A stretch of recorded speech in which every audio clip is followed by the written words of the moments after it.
এই ছেলে সবসময় কি বই পড়তে হয়? একটু রাস্তার দিকে বেরিয়ে মেয়েদের সঙ্গে লাইন টাইন মারা যায় না? ঠিক আছে ধরো যাচ্ছি। দাদা এই ছেলেটা কাদের গো? আমার মেয়েকে শুধু চোখ মারে আর চুমা ছোড়ে। চোখ মারা চুমা ছোড়া ছেলে আমার না। না না, আপনার মতো ভদ্রলোকের এরকম অভদ্র ছেলে হতেই পারে না। বৌদি ভেতরে এসে বসুন না। বউ চলে যাওয়ার পর আপনার কষ্টটা আমি বুঝতে পারছি, কিন্তু কিছু করার নেই। আমার প্রেগনেন্ট আইবুড়ো মেয়েটা ঘরে একা। কি হলো দাদা, আপনার কি হলো? আইবুড়ো অথচ আপনার মেয়ে প্রেগনেন্ট। মাথাটা ঘুরছে, একটু শক্ত করে ধরুন। স্বপ্ন দোষ।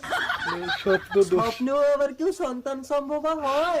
ওসব কথা ছাড়ুন, এখন যাই। ওই ছেলেটার সঙ্গেই আমার মেয়ের বিয়ে দিয়ে দেবো। আরে ওটা আমার কেমন লাগে